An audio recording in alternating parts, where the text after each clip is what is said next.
Hi, my name is Steve Stroud. I'm the Senior Associate Athletics Director for External Affairs at Troy University, which is a nice way of saying I am in charge of all of our revenue, all of our money coming in. And that includes fundraising, that includes ticket sales, that includes alumni outreach. And what's basically what we do is that we try to maximize what every single person, what every single individual and company can do for Troy and do for the athletics department. That comes from season ticket sales, individual game sales, group ticket purchases, everything that goes into tickets, as well as the fundraising piece. And from a fundraising piece, that includes our annual fund, which includes priority seating, how you get the best seats, how you sit on the 50-yard line, the different benefits that come with donors, for example, parking, hospitality, all of that falls into our annual fund, the Trojan Warrior Fund. We also are involved with capital campaigns, with our capital gifts. So we're trying to build a new North End Zone facility. It's a $22 million project. A portion of that will come from campus, a portion of that has to come from private fundraising, gifts given over a 5, even a 10-year period. That's what we do. We work with our existing donors to get them to sign long-term commitments to make large gifts, as well as work with any number of different campus people to figure out who's next.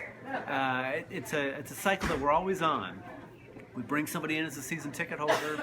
We grow them to be a larger ticket holder, giving to the annual fund. We grow them to make a $1,000 gift to the football team, in addition to what they're already doing, and grow them to make a 5-year commitment of $25,000. They pay that one off. We grow them to make a $250,000 commitment or more. They pay that one off, and eventually we want them to make a gift to the athletics department in their will. So from the moment they hit the kids club at birth to the end, we want them involved with Troy Athletics. We do any number of ways to find our people.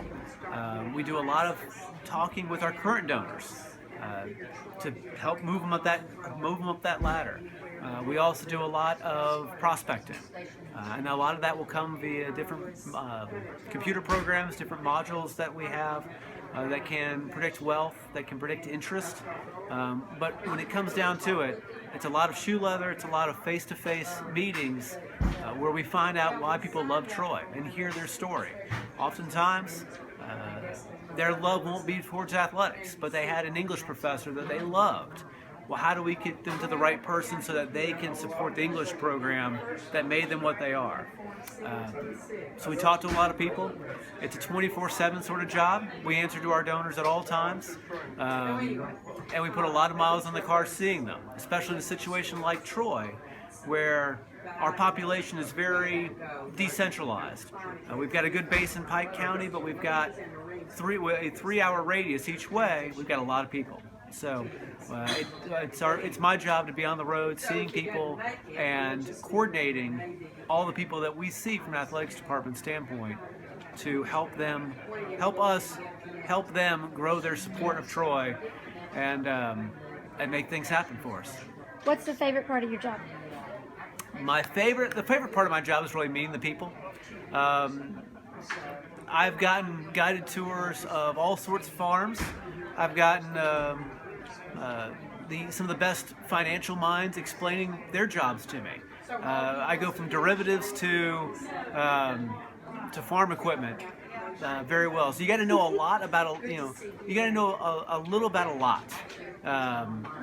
And just the people that you meet and the love that they have for their university is what makes it really rewarding. Thank you for your time tonight. My pleasure. All right, Jeremy McLean, Director of Athletics, Troy University. Been on the job 7 months now. Began September 1st of 2015, and have enjoyed every minute of being here at Troy. It's been a great experience. Everything I thought it would be. We've got some great opportunities in front of us. I think we're positioned to be very successful and continue to grow. But growth is the main objective for us. That's how we're going to increase and continue our success. We got to be able to grow our revenue, grow our budget, grow our fan base, our season ticket base, and so those are the keys for us moving forward, is finding a way to grow. Thank you. With is a great example of great opportunities for us. I think the way we finished last year, Boise's history, there's going to be a lot of people who have that game circled. We're going to be on the ESPN network, ESPN Youth, and so it'll be great exposure for us in that regard. And so those opportunities are ones we're looking for when we talk about scheduling. So there's a lot of things that go into that, but we definitely feel good about where we're headed. Most of these people will be here for the season opener and for all of the home games. Alabama State, September 9th. What will they see in terms of that north end zone of the football stadium? A big mess, but a beautiful mess. That's what we call it. It's a beautiful mess. They're going to see. Early this week we had steel delivered, so we got steel coming up out of the ground, which is incredibly exciting for those of us who've been laboring over this thing for years. But so I think by the time the season gets here, we'll see a structure in place. You'll be able to see the building, which will be a lot of fun. There'll be some logistical challenges just because of the construction area, but we're going to handle that. We're going to work through that because it's a great problem to have.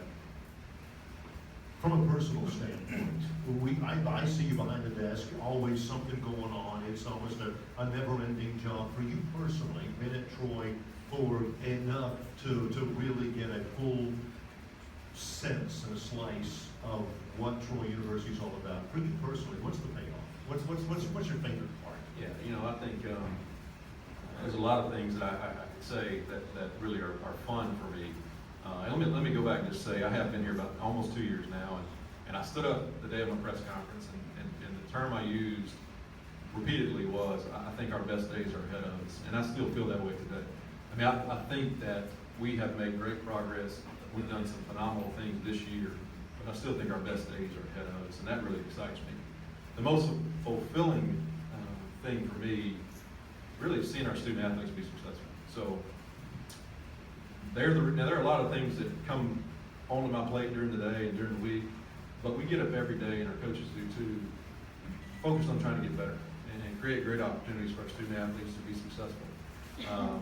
And so for me, watching them succeed on the court, on the field, watching them walk across the stage, and then seeing them be successful after graduation, that's what it's really about. And so that gives me the most fulfillment, knowing that their opportunity at Troy set them up to be successful in life. What about these people? How much of an impact when you see fans fill out the vet like they did last year have on Troy University? And what more can these fans do to help aid in that vision towards greatness at Troy? Yeah, if you ever doubted how the crowd can impact, I got a couple of examples from last year. In that Appalachian State game where we won that thing down in late in the fourth quarter, the crowd was really into it, and that was a really, really good football team that we beat at home. And then we took our home crowd with us to Mobile on a Thursday night game, which was a whole lot of fun. And that game was right down the wire. Our crowd made a huge difference in that game and really affected it. So, coming out and being there, being in the seats, and if you can't make it, giving your tickets to someone who can be in the seats is really important to us. This group is here because they support Troy, they're connected, they're involved, and so we're preaching to the choir a little bit. But what I would tell you is, buy season tickets. If you made 3 games and you're thinking about not buying season tickets, I would ask you to buy season tickets because it's really important to us from a bottom line revenue standpoint, how we're able to plan and grow our programs. Join the Trojan Warrior Fund at whatever level is right for you. We need more and more people involved in that and being supporters of what we're trying to do. And the third thing, which may be the most important for us right now as a program, is we need these people to spread the word. We need them to tell the message. And I know you guys do a good job of that. We are in a position right now where we need to grow our base. And so that means bringing a friend. It means putting them in the car with you and bringing them to Troy. Because as you guys know, I think if we get them there, they're going to have a good time. They're going to have a good experience. They're going to see quality athletics played. And the chances of us getting them back are pretty good. And so that'd be what I ask you. Spread the word, talk Troy up, wear the tee, wear Troy apparel. We're trying to do a better job of making sure you guys can get it. And that is front and center as part of our plan right now. But just continue to spread the word. Jeremy McClain is the Director of Athletics at Troy University. We'd love to talk with you. Josh Lauer, volleyball coach. You had a chance to join this program and lead it. What factored into it? What attracted you about this job about this opportunity and about this university? Well, Barry, I think that the first thing that happens when you step on the campus at Troy is you get this wow factor, right? You're like, it's the South's little gem that not many people know about, but when they get there, they fall in love. And that's exactly what happened for me and my family. And, you know, Jeremy and Sandy walked me into the arena, and I said, we can recruit here, and we're going to win some other games. Do you see that, Phil? Do you get the wow factor when you bring recruits into the arena? Barry, the first thing we do when we bring a recruit on campus is we try to not let them see, if they've never been on campus, we try not to let them see anything else on campus. And we pull them up there at the McKinley lot and bring them in and just let them look at that sort of that catty corner shot of the arena. And we got a chance at that point. Neil, when you first got the job, a transitional year, and then last year surprised a lot of folks with the 10-win season. Number one, were you surprised? And number two, what factored into the difference between your first year and the 10-win year last year and year two? Well, I knew we were going to be better. There were signs of it in 2015. The end results, we were 4-8. That wasn't exactly what we were looking for. But we lost 4 games by 6 points or less, and we were starting to make the turn. And when we won the game, our last game in 2015 was against Louisiana Lafayette, we go down to their place, and we win convincingly and played our best game in our last game when wasn't really a whole lot to play for. We were out of bowl eligibility at that time, and I could tell our kids were really focused and were totally all in or bought in, however you want to say that. And then we had a tremendous winter, and then in the summer, I thought that the guys, some of the leadership of our team, really focused on connecting. I thought we got to be a really close team. I don't think we were the most talented team last year, but I thought our closeness and our ability to connect with one another is really what propelled us to that 10-3 record. Like I said, I knew we were going to be better. Not sure I thought we were going to be 10-3 or ranked in the top 25 in the country, but I did see us improving. Now the challenge is, Barry, is that we may have won too many games too soon, so we've got to figure out how we're going to build on that. And the obvious goal is Phil and his team and Shanda and her team. They won conference championships. We did a lot of things, achieved a lot of firsts in program history, but we did not win a conference championship. So that's been the goal that we put in front of our guys coming back in January. Josh, as you come in and you see what the dynamics of the job are, the team you've got coming back, the facility, knowing what you know about high-level intercollegiate volleyball, you've got great experience there. What do you see as the first things that you need to establish for your volleyball program? Well, then we all better sit down with Shanda and figure out what she's doing because we're chasing her, you know? No, I think that, there's a good formula I think that we're all following. You come in and the first thing you have to do is you got to establish a great culture. I love what Coach said. You got to get your players bonded to one another. And female athletes especially, they bond to battle. And when we came in, we said, hey, we want to be high character, and we need to be better bonded and work on our chemistry so that when the battle comes, and it will come, that we can battle together. And that together word has been real important for us as we move forward. And then obviously you got to recruit, increasingly better and better talent, create competition each and every day. Phil, I remember when you were in that position, when you first got the job, knowing what you knew, that you were, out of Sartain Hall finally, you go to Trojan Arena, knowing what you knew about what it takes to, again, like we talked about Josh, compete at the high level in intercollegiate basketball, and now here, really starting to show dividends with the NCAA tournament berth and all of that. It is a process, isn't it? And it does take patience and a vision, doesn't it? Well, Barry, there's no doubt about that. It takes time.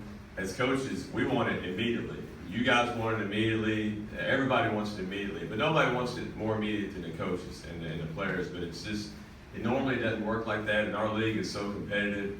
If you look east to west, it's one of the best mid-major leagues. We're considered mid-major basketball, and it's one of the best mid-major leagues in the country. And the key is, with anything, you've got to have good players. I don't care what sport it is, you better have players. And it all comes down to recruiting. And it just takes a while to build it up. And in our case, it's taken a while, but we knew we were doing some things right, and it all kind of came to fruition this year. But now we can look at our roster and say, okay, this was our goal. We want to be able to compete year in, year out. We want to be able to compete for a conference title. Not do it one year and go back and forth, but we want to be one of those top 3-4 teams in the league year in and year out, and you can just look at your roster as a coach and see, okay, are we there? And we're there at this point. Now the challenge is to continue to recruit and don't let it slip. Recruiting, they say, is a lot like shaving. If you miss a day, you'll be able to tell for sure. Neil, what about for you in terms of recruiting? Gosh, there's such a big process and such a grand plan for identifying and recruiting these people. When you looking at recruits to come to Troy University and play for you, what does all that encompass? What do you sell at Troy? Let me first apologize. So if you see me checking my phone, my 6-year-old is in deep in some softball, so I'm checking scores. So I promise I'm not disinterested. I'm checking scores. Last year he got one. He said his wife Brooke said she got a base hit, and he had to pause for just a minute. Read that. So you can relate. So I apologize on that note, but. Recruiting is obviously the lifeblood of whatever sport, whether it's volleyball, basketball, football, whatever it is. That's your lifeblood, and we want to work at recruiting. We don't want to necessarily be known as the best recruiting staff in the country. I hope we can. We want to be able to develop guys once they're on campus. That's our number one goal. But from a recruiting standpoint, we're in the throes of it right now. I think we got 6 student athletes committed for a 2018 class, and really there's a couple things that we're looking for. Is I think there's some givens, and the givens are they've got to be a guy that has character. They've got to be willing to be a good teammate. So those are the givens. Then you start looking at skill level, and we're trying to get the most talented guy we possibly have that has competitive character.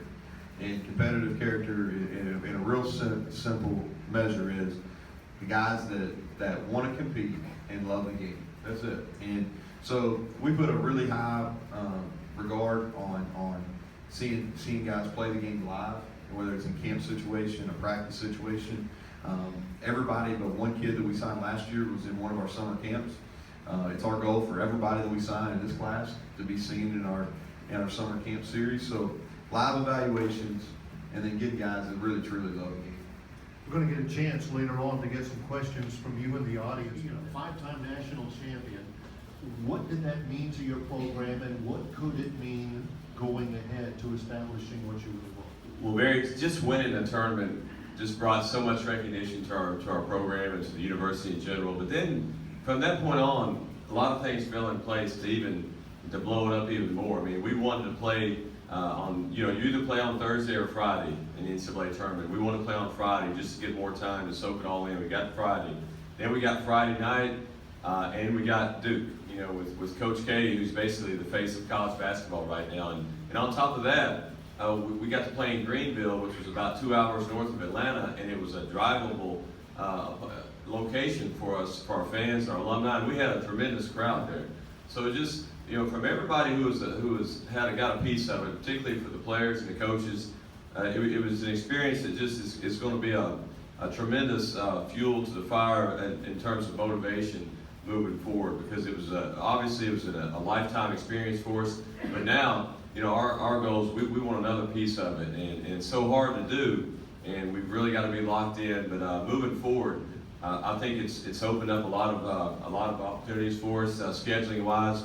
We're going to play at the University of Kentucky in November, a game that'll probably be on national TV. At the very least, it'll be on the SEC network. So we're trying to expand our schedule, and there have been a lot of benefits that came from that run there in March. You see at your basketball games, Coach Brown, a lot of his staff, a lot of the student athletes, and of course you and your coaching staff are at baseball games, and you use the football games as well to help recruit and everything. So it's been sort of a corroborating relationship. I didn't want to throw another word out in front of Neil, but that's all I could come up with here. He likes. I know what that would mean. I get those in every once in a while. But I'm interested in Josh. For Troy University, the city of Troy, your family's here. They're able to come here and watch us. What has it been for you and your family to be assimilated into Troy University and Troy athletics? Well, I think that's the beauty of Troy, right? Is that we are a family. I sat down with Jeremy the last part of my interview, and I said, Coach, I got to know that it's going to be okay for my kids to come down and give our players a hug at the end of the game, win or lose. And I'll never forget this, and I tell our recruits and our parents this too. I said, the athletic director said, my kids are going to sit right at that table and do their homework. I said, I'm in.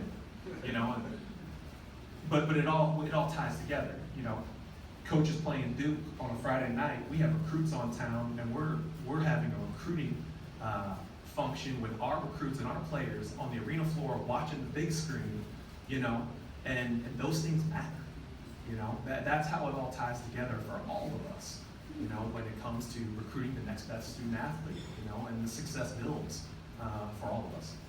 2017, Neil, give us with the schedule, with the home games, some pretty tough ones, with the league being as it is right now, much more balanced. What do you foresee the league and this upcoming season being like?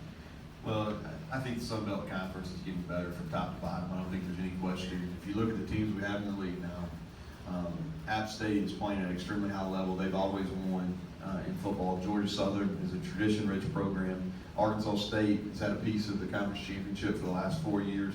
Lafayette has made some huge facility upgrades. They're a team that's won consistently. South Alabama has the tools to be successful. Troy obviously has been successful for a long time in the game of football. So our conference is getting better. You know, there's 5 group of 5 conferences. Last year, Troy finished 3rd. AAC, American, finished 1st. Mountain West 2nd. And Sun Belt 3rd. And just a few computer points behind the Mountain West. And South Alabama, who was in the middle of our league, actually beat the Mountain West champion, San Diego State. And then we had some really good out-of-league wins. I thought our win versus Southern Miss was quality. Was a quality win for our league. The Sun Belt goes 4-2 in bowl games. All right, and I think we were tied for first for having the most or the highest bowl winning percentage of any conference, any Division I conference. So our league is competitive. Our schedule is a challenge. I'm excited about the series at Boise State.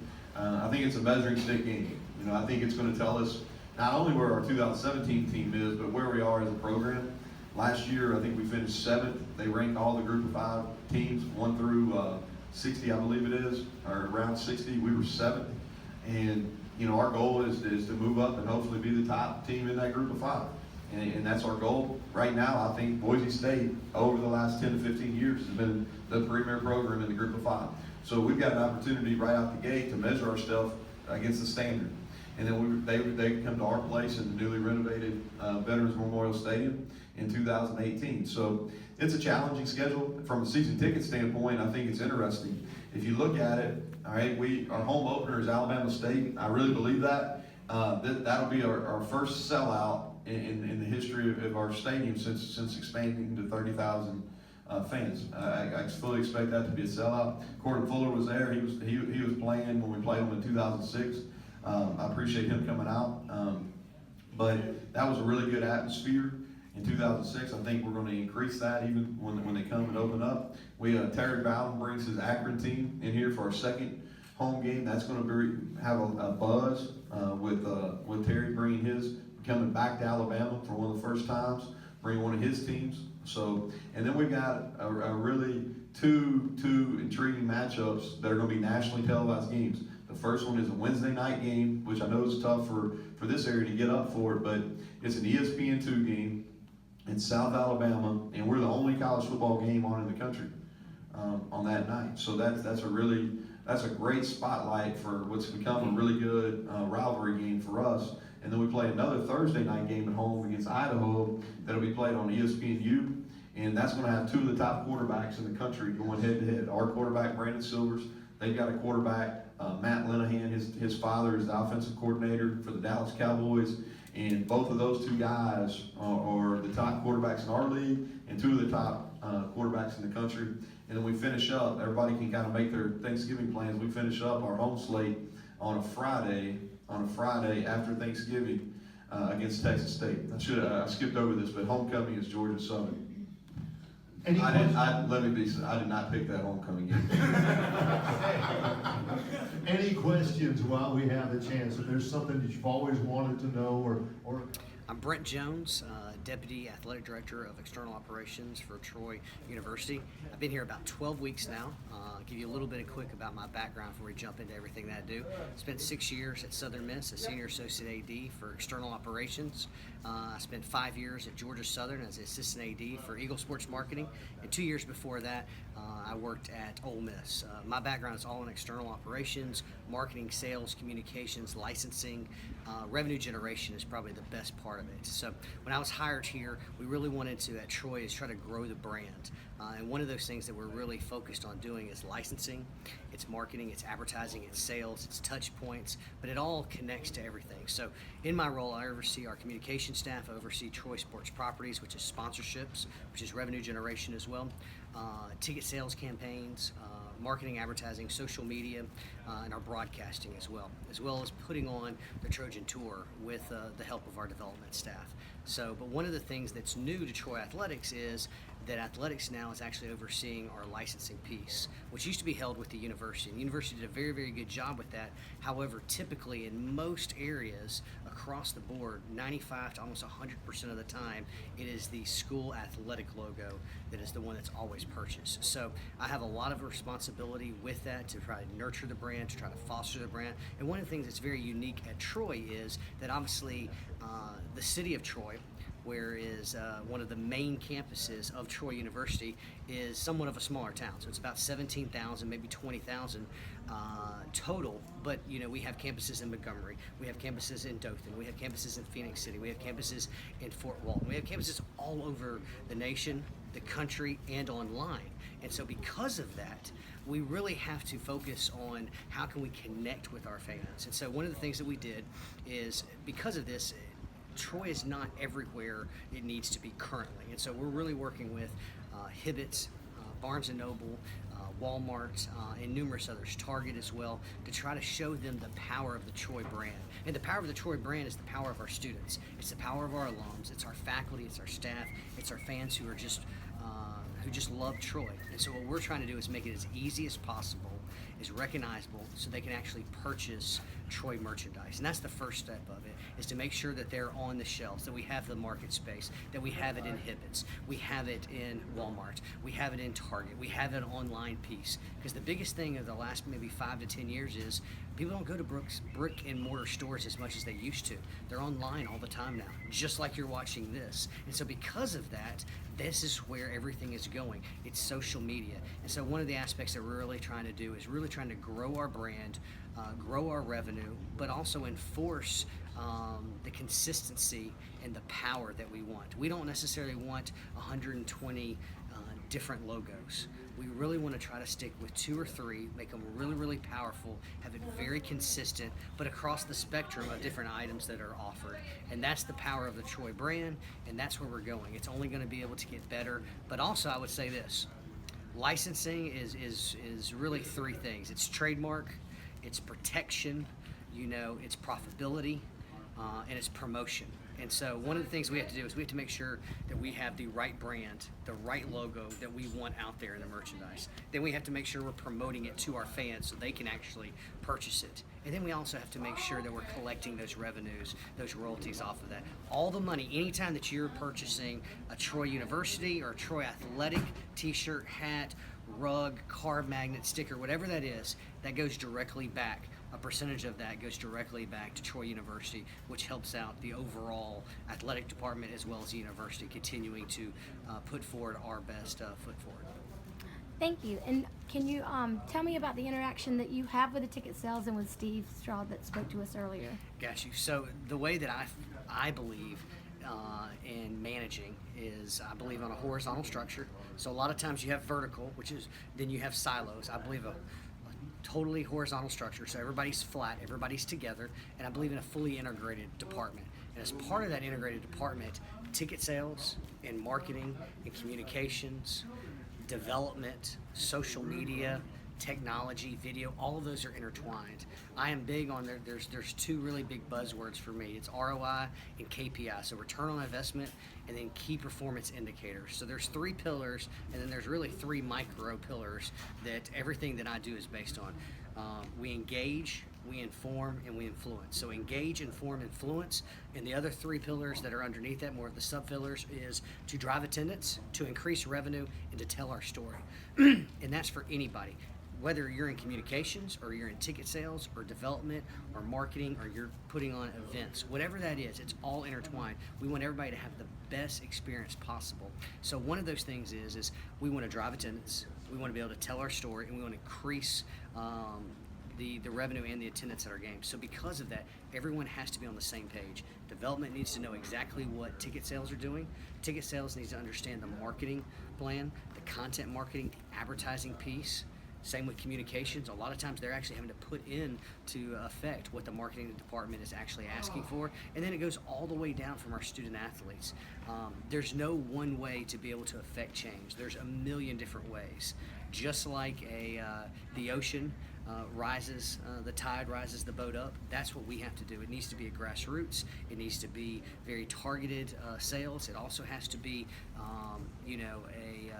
a communication and advertising piece. All of these things come together, as well as our departments, to be able to increase revenue and fill up our stands even more than we have. Well, thank you so much for meeting with us today and sharing some of the perfect information that is a little dated in our book, and you brought it up to date and Troy related. We really appreciate that. I would say one thing that I did not mention is data. Data is probably the most crucial thing. College athletics is a little bit behind the eight ball. Sports is probably, professional sports is way ahead in this matter, but data is the most crucial thing that we can do to be able to increase revenue, generate new revenue, as well as be able to really facilitate the engagement that you want. And that's from CRM systems, that's from knowing who comes to the games through technology, that is through email marketing, through social media. You need to know your fan base better than they know them, so you can affect change while trends are happening. And here's a perfect example. Now we have scanners. So you have season tickets with a barcode. Why is that important? Instead of most fans just realize, hey, they just, instead of tearing off the ticket, they just scanned it. The reason for that is we can affect change and see exactly when our fans are coming, and that's what we want to do. So data is hugely important in revenue generation. Well, thank you again for your time.